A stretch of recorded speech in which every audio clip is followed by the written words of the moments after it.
Okay, so this is my channel where I'm gonna post all about my love for books and my passions and like my goals regarding books and what books I've read. So this year I took it upon myself to reread my whole entire book collection. I like my books in chronological order of which I've read them when I put them on my shelf. From the time I got my very first book set, which was this one right here. So I got the Hunger Games series for my very first ever book set when I was like 12 years old. I chronologically organized them and made sure that I wrote like 1, 2, 3, so on for all my books. So this year I took it upon myself to go back through my book collection and read them in order once again. The first book that I read this year was The Hunger Games. The Hunger Games for me, my favorite character in this book is probably Peeta. The reason why is just Katniss is very unlikable. Like she's not a character that's easy to like. Like a lot of the things she says, a lot of the things she does, it just doesn't, it makes sense to her. It just does not make sense to anyone else. And so like when you're reading, especially because the book is in her perspective, it's very hard. Let me move. Okay, so it's hard for me personally to like relate to her, right? Because this is obviously a fiction book. It's based in a dystopian future. It's not a book that you necessarily can relate to because they're experiencing things that are just like not a part of our reality. However, Katniss and Peeta, it's like this love triangle from the beginning. I'm not a huge fan of like love triangle books. However, that book is definitely one where I'm like, this love triangle is probably the best one that I could read. Katniss and Peeta's relationship in book 1 is like barely existent, and so like for me, the book is great, the movies are great. However, the movies are just drastically so different from the books that it's just like. Anyways, the next book that I read was The Mockingjay. So The Mockingjay, this is where I feel like the character building really starts. My favorite person in this book is Prim, which is Katniss' sister. If you haven't read the books, I highly recommend. I'm not going to give any spoilers in this video at all, so definitely go read it.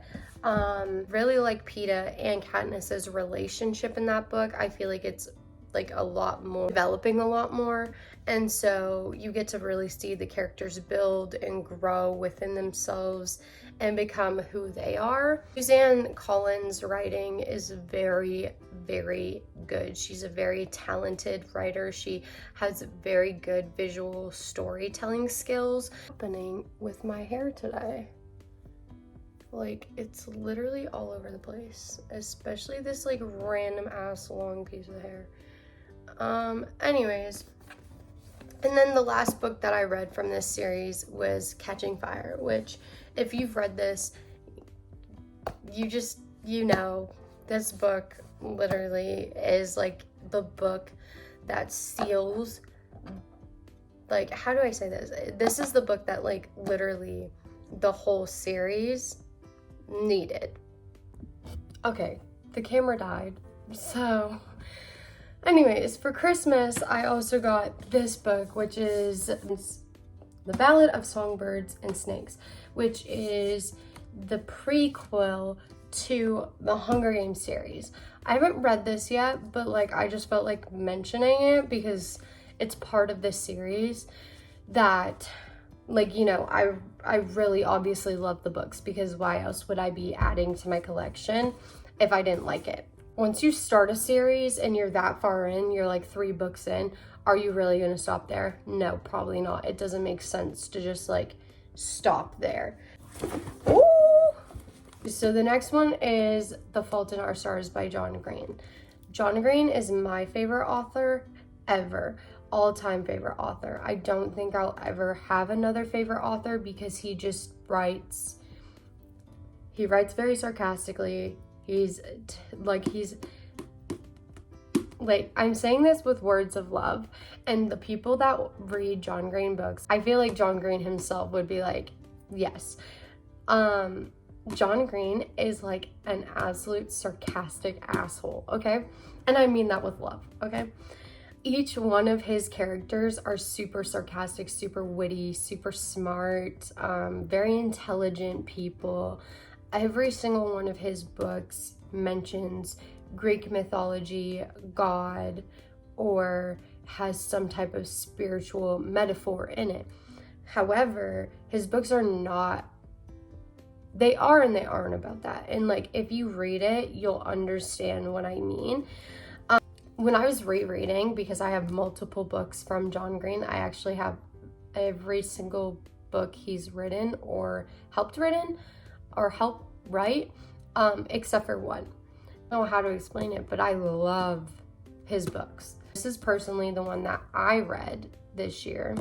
But then my dad actually bought me a whole John Green collection. So I took the books that I've had since I was like 12 years old. There's great characters for Hazel and Augustus. Like, that's exactly how I would have envisioned them. I got all new versions of these books. So that's what this one looks like compared to this one.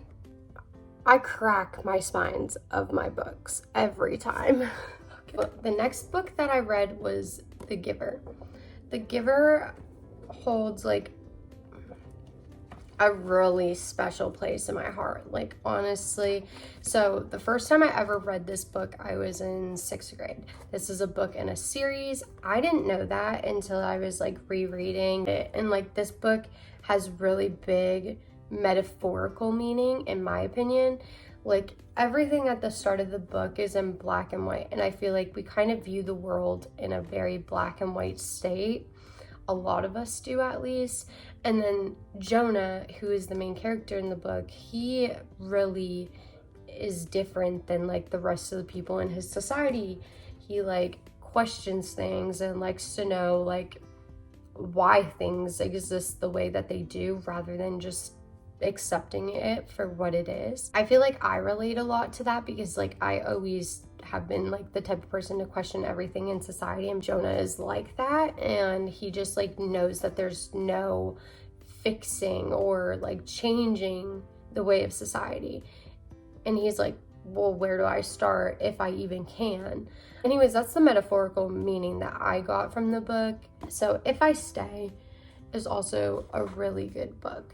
If I Stay is a representation of like, should I stay, should I go? I mean, it literally says it in the title. This book is really good. I feel like a lot of us throughout life, we feel like, should I stay, should I go, in many different types of situations. And I think that this book is just better left as is. The author of the book had obviously her own assumptions and her own ideas, and I just was not on the same page as that. Like, I tried to read the second book in this series and I just could not get through it. It just was not for me. However, this book I will always love, and it's beautifully written. This is my favorite John Green novel ever, and this is the one that I actually got for Christmas. Looking for Alaska. This edition of Looking for Alaska is gorgeous. And then when you guys see the edition that I had before, you're gonna be like, wow. So this is the edition that I had before. Looks almost the exact same, except the spine. Look how cracked that is.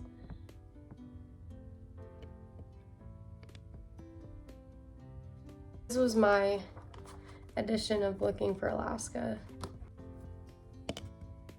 My favorite book. And this edition is just like, oh, I didn't even look at the backs. The backs are even different. What the heck? Hazel's story is about to be completely rewritten.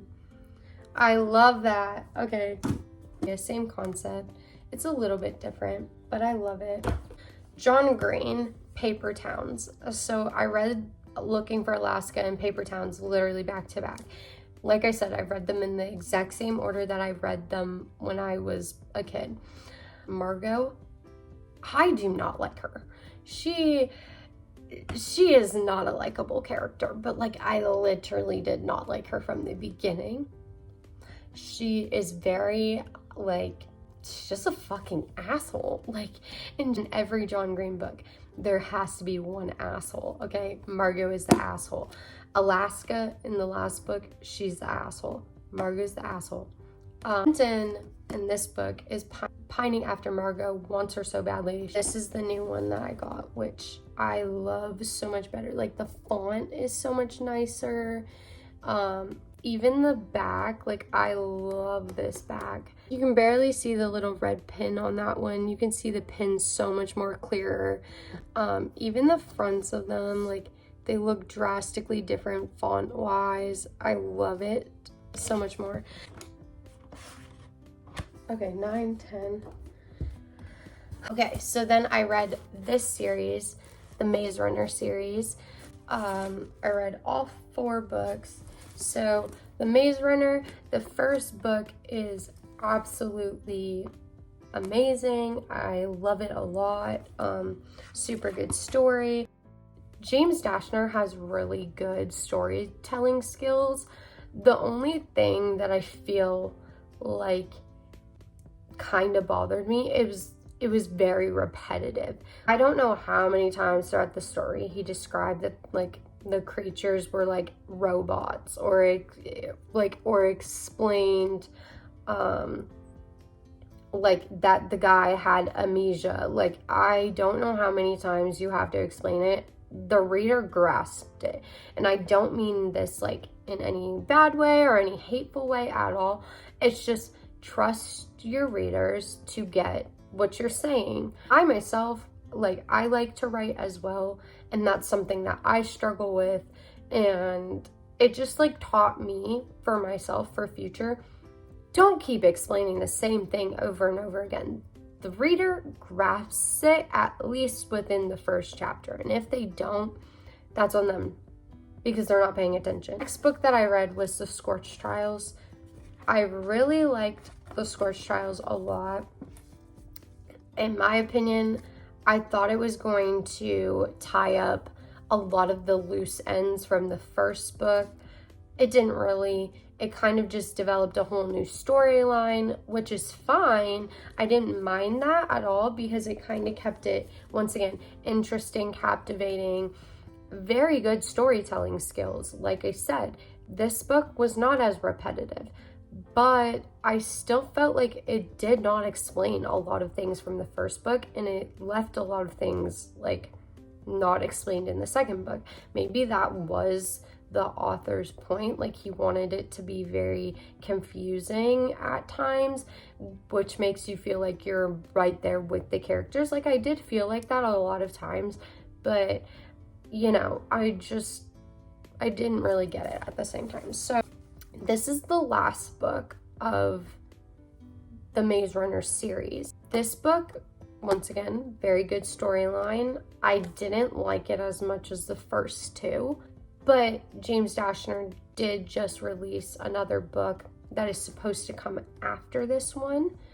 And so maybe that will explain more so what happened, I hope. I was left very, very, very confused. And this one was a lot harder to get through reading-wise, just because I kind of found it a little boring at first. And then this is a prequel, like totally different characters, just explaining like how the Scorch trials happened, how the people kind of like ended up in the maze. In the end of this book, I kind of figured that was what was gonna happen, and I don't get me wrong, I don't have any complaints about the ending. I thought it was a perfect way. It made a lot of sense to me. And that's why, this is literally the only reason why maybe this sounds bad, but that's one of the only reasons why I'm gonna go and read the next book that he is releasing, is because he wrapped it up like that in this book, and like was like, this is blah blah blah blah blah. I can't expose it for you guys because that would be like, you know, totally rude. But anyways, okay, so after that I read Room, and Room is a really good book too.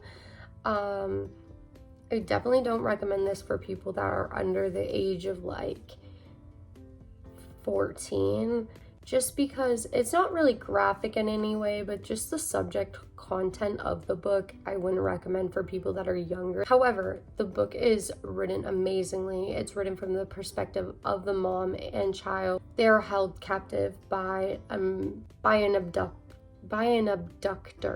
I think that Emma Donoghue wrote this really well.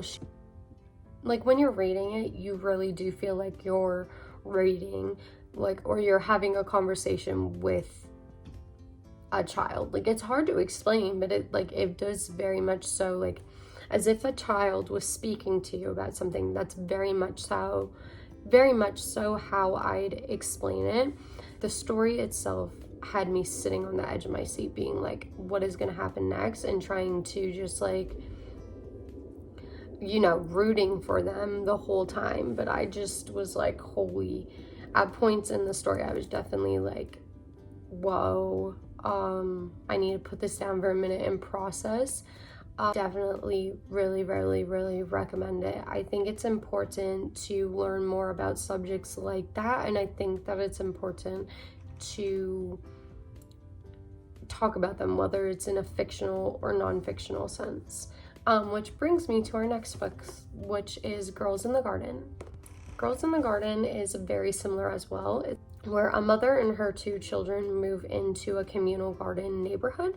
Essentially what ends up happening is a crime takes place regarding one of the girls, and you kind of throughout the story are trying to piece together who committed the crime, and honestly you'll just never think of who it is at all.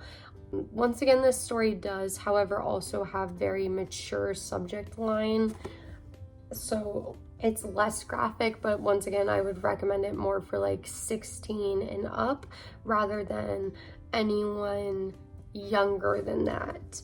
I still recommend it. Okay, so the next book that I read after that was It's Kind of a Funny Story. It's kind of a funny story. Is about a boy that's suffering from depression and checks himself into like a psychiatric unit in a hospital. Honestly, I have myself experienced depression and like have had multiple bouts of depression throughout my life. I feel like it explains it pretty well.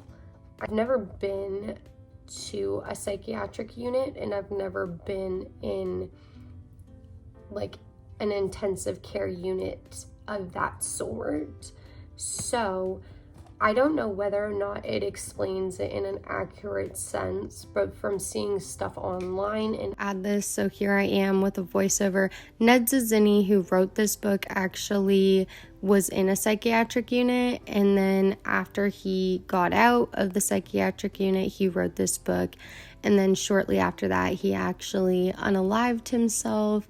And the date that he wrote this book and the date that he actually passed are also written in the back of this book. Our experiences, I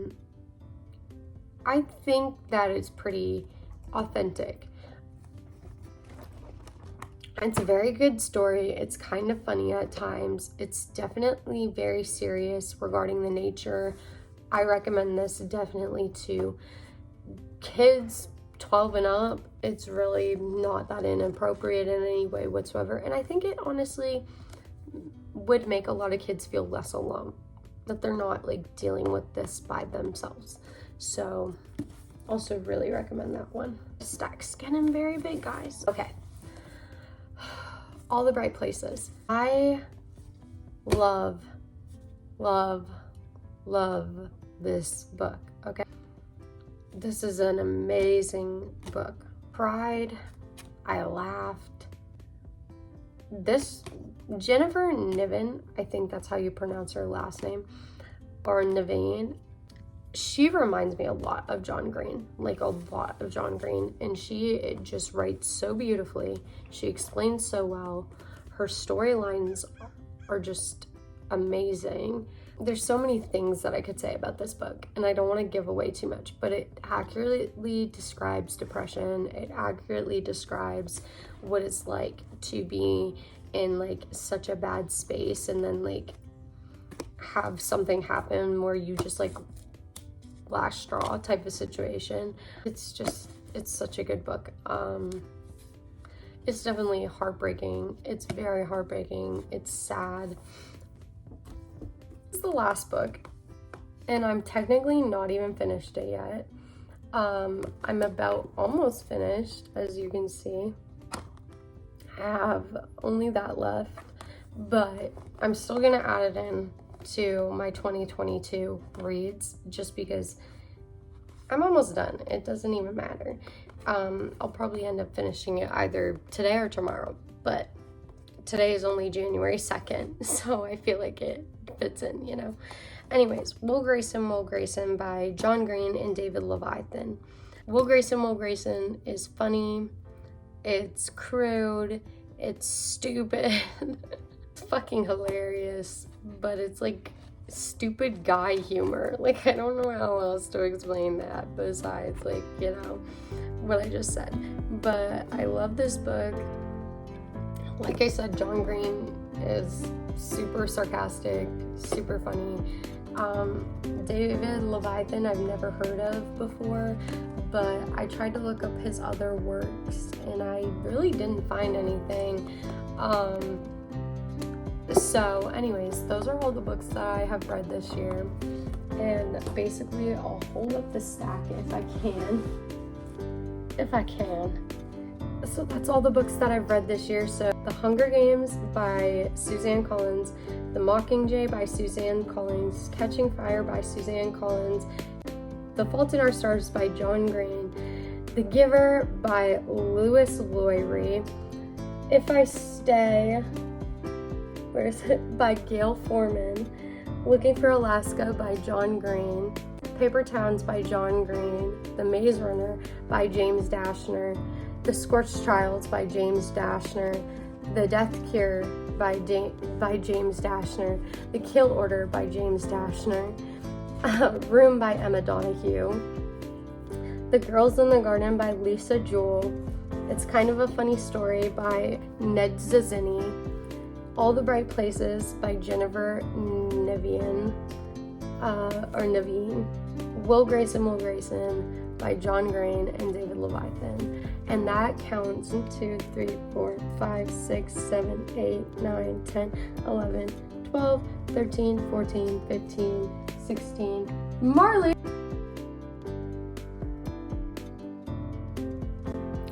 That is where I'm going to leave this video off. I will see you guys in my next one.